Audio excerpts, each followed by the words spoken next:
अब आ जाइए विज्ञान के ऊपर कि विज्ञान ने जो है वो कितनी ज़्यादा तरक्की की पुराने समय के अंदर। आगे बढ़ेंगे, देखिए महरौली का लौह स्तंभ। ये स्तंभ जो है वो महरौली दिल्ली के पास में जो है वो बनाया गया है। और इसके बारे में क्या जानकारी है, देखिए इसके बारे में क्या कहा गया है। तो देखिए भारत प्राचीन समय से ही तकनीकी दृष्टि से अत्यंत समृद्ध था। धातु विज्ञान के समुन्नत होने का ज्वलंत प्रमाण कौन सा है, ये महरौली का लौह स्तंभ, जो 24 फीट लंबा तथा मन वनज के इस स्तंभ की विशेषता यह है कि सैकड़ों वर्षों तक सर्दी हो, गर्मी हो, बरसात हो, इन किसी भी मौसम में जो है ये बिना जंग खाए हुए, मतलब इस जो धातु है ऐसी धातु का प्रयोग किया गया इसके अंदर कि ये जो है इसमें जंग नहीं लगती है कभी भी। ये बरसात में भी ऐसे ही खड़ा रहता है, ये सर्दी में भी ऐसे ही खड़ा रहता है, गर्मी में भी ऐसे ही खड़ा रहता है। और गुप्त युग में जो है वो इसे बनाया गया था और आज तक कहा जाता है कि इस जो ये स्तंभ है इसमें किसी भी तरह का कोई जंग जो है वो देखने को नहीं मिला। ठीक है दोस्तों, देखिए आगे देखिए इसमें क्या लिखा हुआ है। आगे इसमें हम जो है वो बढ़ेंगे, विज्ञान के बारे में जो है वो हम बात कर रहे थे। और इसमें देखिए कि गुप्त युग में, ठीक है, अणु शब्द जो है, अणु का जो सिद्धांत है इसका प्रतिपादन गुप्त युग में हुआ था। ठीक है, अणु जो धातु की सबसे छोटी इकाई मानी जाती है उसका उस सिद्धांत का प्रतिपादन जो है वो गुप्त युग में माना जाता है। ठीक है, नागा अर्जुन कनिष्क के दरबार का केवल दार्शनिक ही नहीं वैज्ञानिक भी था जिसने शून्यवाद और सापेक्षवाद को बताया। नागार्जुना जो थे महान गणितज्ञ जिनके नाम से जाना जाता है, गणित की जो परिभाषा है वो नागार्जुन के नाम से निकलती है। उनका काम जो था या वो जो थे कनिष्क के समय में कहाँ के दरबारी थे, कनिष्क के समय में, कुषाण राजा कनिष्क के समय में कनिष्क के दरबारी थे। और उन्होंने शून्यवाद और सापेक्षवाद को जो है वो क्या किया, प्रवर्तन किया, उसको जो है वो आगे बढ़ाया। ठीक है दोस्तों, तो विज्ञान के बारे में जो है वो और जानकारी लेते हैं, आगे बढ़ेंगे थोड़ा सा इसके आगे। देखिए विज्ञान के बारे में जानकारी हो गई हमारी, अब गणित के बारे में जो है वो जानकारी कर लेते हैं। आर्यभट्ट, ठीक है, भारत के प्राचीन गणितज्ञों में से एक है और इन्होंने जो है वो आर्यभट्ट जो है उन्होंने क्या क्या सिद्धांत जो है वो दुनिया को दी है। तो देखिए वर्गमूल व घनमूल की पद्धतियां जो है वो किसने दी, आर्यभट्ट ने दी। आज हम जितनी भी किताबें पढ़ते हैं उसमें विदेशी जितने भी गणितज्ञों को देखते हैं उनको देखकर हम जो है वो बड़ा ही खुश होते हैं, लेकिन भारतीयों ने जो है वो गणित के में क्या क्या चीज़ें दी इनके बारे में जो है भी हमें पढ़ना चाहिए। तो वर्गमूल व घनमूल पद्धतियाँ जो है वो किसने दी, आर्यभट्ट ने दी। त्रिभुज व चतुर्भुज के बारे में जो है वो जानकारी किसने दी, आर्यभट्ट ने दी। वृत्त की परिधि और क्षेत्रफल का सूत्र, क्षेत्रफल का जो सूत्र होता है, वृत्त के क्षेत्रफल का जो सूत्र होता है वो सूत्र भी जो है वो देने का काम किसने किया, तो वो भी भैया आर्यभट्ट ने ही किया। चक्रीय चतुर्भुजों और विकर्णों तथा समानांतर गुणोत्तर श्रेणियों का सूत्र जो है ये भी आर्यभट्ट ने दिया। तो देखिए आर्यभट्ट कितने महान गणितज्ञ थे जिन्होंने इन सभी के बारे में जो है वो बताने का प्रयास किया और बड़े ही अच्छे तरीके से बताया भी।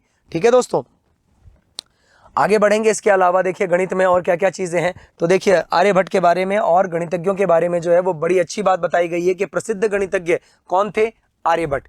इन्हीं के नाम पर जो है वो भारत का प्रथम उपग्रह बनाया गया जिसका नाम क्या है दोस्तों, आर्यभट्ट। जिनकी प्रमुख कृति आर्यभट्टियम, आर्यभट्ट जो कृति लिखते हैं, उन्होंने जिस ग्रंथ की रचना की उसे क्या कहते हैं, आर्यभट्टियम कहते हैं।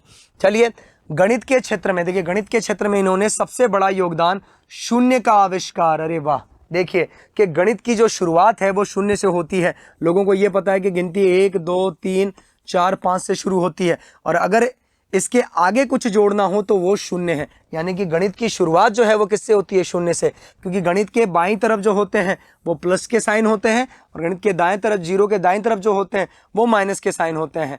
-1 -2 -3 और -4, ऐसे करके जो है वो गणित को समझा जाता है दोस्तों। तो मानक जो होता है कि कहाँ से इसकी शुरुआत होगी, वो शून्य का आविष्कार जो है वो किसने किया, वो आर्यभट्ट नामक एक गणितज्ञ ने किया था दोस्तों। ठीक है, नियतांक पाई का 4 दशमलव स्थान तक यथार्थ मान भी आर्यभट्ट ने ही दिया था। पाई का जो मान होता है, पाई आर स्क्वायर जिसको बोलते हैं, उसका सर्च या यूं कह लीजिए कि उसको भी खोजने का काम जो है वो किसने किया, आर्यभट्ट जी ने ही किया था। आगे देखिए भास्कराचार्य ने लीलावती एवं सिद्धांत शिरोमणि दोनों ग्रंथ संसार की अमूल्य निधि है। धनात्मक संख्या को शून्य से भाग देने पर भागफल अनंत होता है। धनात्मक जो संख्या होती है ना, धनात्मक का मतलब 1 2 3 4 5 6 7 8 9 10, ये धनात्मक संख्याएं होती हैं। ठीक है, इनका अगर संख्या शून्य से अगर इनको भाग दे दे, अगर इनको डिवाइड करे किससे, शून्य से, तो भागफल क्या होता है, हमेशा अनंत होता है। अनंत का मतलब कभी भी शून्य नहीं आ सकता है, ठीक है। इसका भाग जो है वो कभी जाएगा ही नहीं, हमेशा जो है वो अनंत आता ही रहेगा। ये सिद्धांत किसने दिया, तो भैया ये सिद्धांत जो है वो भास्कराचार्य जी ने दिया था। इनका ज्ञान भी भास्कराचार्य ने ही दिया था। देखिए दोस्तों कि शून्य के सिद्धांत का जो ज्ञान है वो भास्कराचार्य ने दिया। शून्य का जो आविष्कार है वो किसने किया, आर्यभट्ट ने किया। आर्यभट्ट का जो ग्रंथ है वो प्रसिद्ध ग्रंथ कौन सा है, आर्यभट्टियम। और इन सभी में जो है वो गणित के बारे में बहुत ही ज़्यादा विशेष और स्पष्ट जानकारी जो है वो दी हुई है दोस्तों। चलिए इसके साथ ही जो है वो आगे बढ़ेंगे। आगे देखें गणित के बारे में जो है वो और कौन कौन सी चीज़ें दी हुई हैं। तो वर्तमान में प्रचलित पाइथागोरस प्रमेय, बड़ा ही टेढ़ा टॉपिक है ये गणित का, मैं भी जो है वो इससे दूर रहने की कोशिश करता हूं कि पाइथागोरस प्रमेय का प्रतिपादन 2700 वर्ष पहले, देखिए दोस्तों 2700 वर्ष पहले, 2700 वर्ष पूर्व जो है वो किसने दिया, बोधायन ने किया था। आज जिस प्रमेय को जो है वो पाइथागोरस जो है वो भी एक गणितज्ञ हैं, इनके नाम से जाना जाता है, जिसे पाइथागोरस प्रमेय कहा जाता है।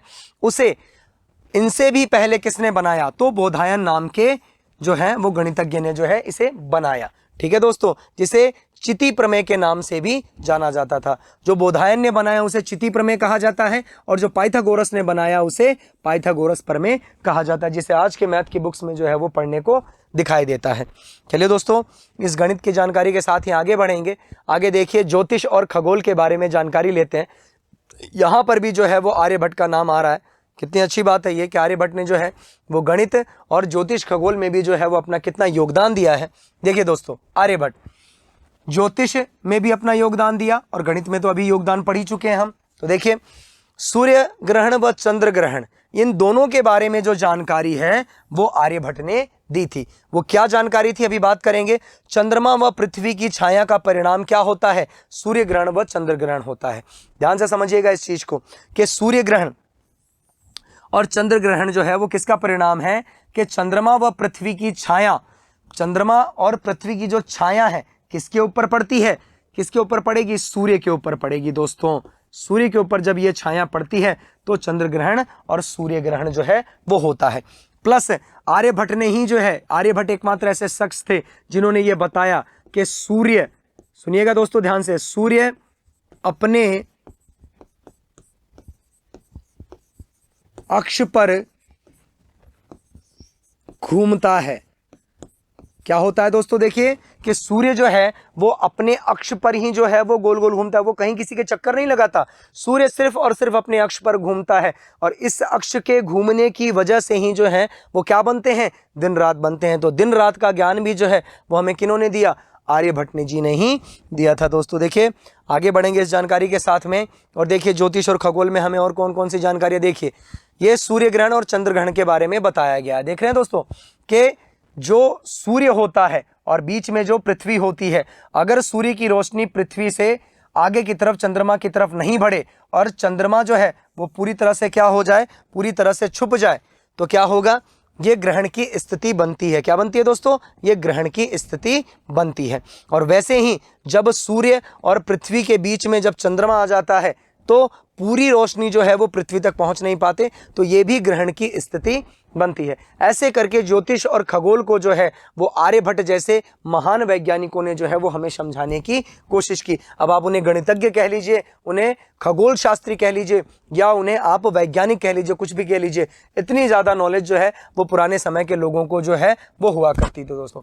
चलिए इसी जानकारी के साथ में जो है वो आगे बढ़ेंगे, और आगे बढ़कर और ज़्यादा जानकारी लेने की कोशिश करते हैं ज्योतिष और खगोल की। तो देखिए ध्यान से कि नक्षत्र विज्ञान की प्रथम खोज कर सिद्ध किया गया कि पृथ्वी अपनी धुरी पर चारों ओर घूमती रहती है। मैंने अभी बताया ना आपको कि पृथ्वी किसी के वो नहीं करती है, पृथ्वी अपनी धुरी के ऊपर जो है वो घूमती रहती है, गोल गोल जो है वो घूमती रहती है, ठीक है। सिद्धांत के द्वारा ग्रहण के कारणों और विभिन्न नक्षत्रों की गति की गणना की गई है। 12 राशियों व 27 नक्षत्रों, ठीक है। राशियां जो होती हैं वो कितनी होती हैं, मेष, तुला, सिंह, ऐसे करके 12 राशियां बताई गई है। और नक्षत्र कितने होते हैं दोस्तों, तो नक्षत्र जो होते हैं वो 27 होते हैं। 30 दिन का चंद्रमास, 12 मास, 30 दिन का जो होता है वो चंद्रमास होता है, और 12 मास का जो वर्ष होता है, एक जो वर्ष बनता है हमारा 12 महीने का, चंद्र और सौर वर्ष के अंतर को समन्वित करने हेतु तीसरे वर्ष पुरुषोत्तम मास के द्वारा समायोजित किया जाता है। ठीक है दोस्तों, तो इस जानकारी को जो है वो ध्यान से समझ लीजिएगा क्या कि पृथ्वी जो है वो अपने अक्ष पर घूर्णन करती है, वो कहीं जाती बाती नहीं है, अपने अक्ष पर जो है वो घूर्णन करती है। सूर्य चंद्रमा अपनी ही स्थिति में हमेशा बने रहते हैं। पृथ्वी के घूर्णन करने की वजह से, गोल गोल घूमने की वजह से दिन और रात का जो समय है वो चेंज होते रहता है। जिस समय सूर्य की रोशनी पृथ्वी के एक हिस्से पर होती है, दूसरे साइड में क्या होता है, अंधेरा होता है, यानी कि रात होती रहती है। और जिस साइड में उजाला होता है उस साइड में क्या होती रहती है, उस साइड में जो है वो दिन होता रहता है। इस तरीके से जो है वो आसान भाषा में समझाने की कोशिश कर रहा हूं मैं आपको। आगे बढ़ेंगे। देखिए, ब्रह्मगुप्त बड़े ही महान जो हैं वो वैज्ञानिक थे और इन्होंने क्या किया, तो देखिए इन्होंने ब्रह्मगुप्त ग्रंथ लिखा इन्होंने, और इस ग्रंथ में जो है वो न्यूटन के गुरुत्वाकर्षण, जो न्यूटन ने बहुत साल बाद में जो सिद्धांत दिया था कि गुरुत्वाकर्षण बल क्या होता है, ग्रेविटी। ठीक है, गुरुत्वाकर्षण क्या होता है, ग्रेविटी सिद्धांत, जो न्यूटन के पूर्व खोज किया गया था, किसके द्वारा, ब्रह्मगुप्त के द्वारा, कि कोई भी वस्तु अगर आप ऊपर की तरफ फेंकते हो तो वो धरती जो है वो गुरुत्वाकर्षण बल की वजह से उसे नीचे की तरफ वापस लाती है। ये होता है ग्रेविटी, गुरुत्वाकर्षण बल, और ये पृथ्वी के ऊपर ही पाया जाता है। और लोग समझते हैं कि न्यूटन ने जो है वो इसकी खोज की थी, जबकि इसकी खोज जो है वो न्यूटन से पूर्व किसने कर दी थी, ब्रह्मगुप्त ने जो है वो कर दी थी। ठीक है दोस्तों, उसके अलावा वराहमिहिर का नाम जो है वो आपने सुना होगा। इन्होंने 2 ग्रंथ भी लिखे, जिसमें पहला था पंच सिद्धांतिका ग्रंथ, जिसमें 5 सिद्धांतों का प्रतिपादन किया गया। नाम ही जिसका है पंच सिद्धांतिका, 5 सिद्धांत। तो इस ग्रंथों में जो है वो 5 सिद्धांतों का विवरण दिया हुआ है दोस्तों। आगे बढ़ेंगे, इसके साथ ही देखिए आयुर्वेद के बारे में बात करेंगे। और आयुर्वेद जो है वो हमारे पुराने समय से जो है जितने भी जिन लोगों की तबीयत खराब होती थी उन्हें आयुर्वेद से जो है वो ठीक करने की कोशिश की जाती थी। ऐसा कहते हैं भारत के अंदर अभी भी कि आयुर्वेद के कोई साइड इफेक्ट नहीं होते हैं। आज जो दवाइयाँ आप लेते हो वो अंग्रेजी दवाइयाँ जो है वो साइड इफेक्ट करती है, आपकी बॉडी को जो है वो हार्म पहुँचाती है, नुकसान पहुँचाती है। लेकिन आयुर्वेद जो है वो साइड इफेक्ट से रहित है, उसका कोई नुकसान नहीं होता है। आयुर्वेद चिकित्सा पद्धति, इसका जन्म कहाँ हुआ, भारत में हुआ। ठीक है, और आयुर्वेद का जनक किसे माना जाता है, द फादर ऑफ आयुर्वेदा किसे माना जाता है, धन्वंतरी को माना जाता है दोस्तों। द फादर ऑफ आयुर्वेदा, या यूं कह लीजिए कि आयुर्वेद के जनक किसे माना जाता है, धन्वंतरी को माना जाता है। जड़ी बूटियों का प्रयोग करके, ठीक है, पत्तों का प्रयोग करके जो है वो लोगों को ठीक करने की कला जो है वो क्या कहलाती है, आयुर्वेद कहलाती है दोस्तों। ठीक है दोस्तों, चलिए इसके साथ ही हम आगे बढ़ेंगे, आयुर्वेद के बारे में और जानकारी करेंगे। तो देखिए, आयुर्वेदाचार्य वाघभट्ट, जिन्होंने अष्टांग हृदय मार्ग को जो है वो बताया कि अष्टांग हृदय मार्ग या अष्टांग हृदय ग्रंथ जो लिखा और इसके अकॉर्डिंग अष्टांग हृदय मार्ग बताया। ठीक है, धन्वंतरी जो राजवैद्य थे, कहाँ के, चंद्रगुप्त विक्रमादित्य, ये वही चंद्रगुप्त हैं दोस्तों, ध्यान रखिएगा। कौन से, गुप्त साम्राज्य के, कौन से, गुप्त साम्राज्य में चंद्रगुप्त द्वितीय, और इन्हीं चंद्रगुप्त द्वितीय ने जो है वो उपाधि धारण की थी, किसकी, विक्रमादित्य की। और इनके जो राज्य वैद्य थे वो कौन थे, तो वो भैया धन्वंतरी थे। ठीक है, और इन्हीं धन्वंतरी ने जो है वो बहुत सारे नुस्खों से जो है वो लोगों को ठीक करने की कोशिश की, आयुर्वेद की रचना की, जिसे आज भारत में जो है वो इतना महान बनाया गया है। देखिए आगे चलते हैं, आयुर्वेद के बारे में और जानकारी लेंगे।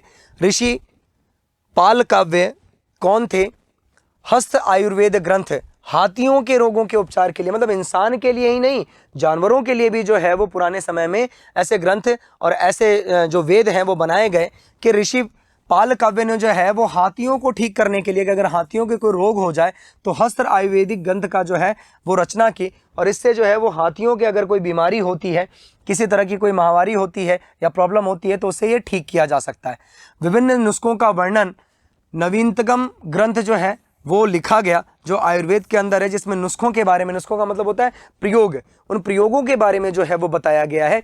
और उन प्रयोगों के माध्यम से जो है वो लोगों के जितने भी जो रोग हैं उन रोगों को ठीक करने के लिए बात की गई है दोस्तों। देखिए शल्य चिकित्सक के बारे में बात करेंगे, देखिए सर्जन के बारे में बात करेंगे। पुराने समय में हमारे पास में शल्य चिकित्सक भी हुआ करते थे।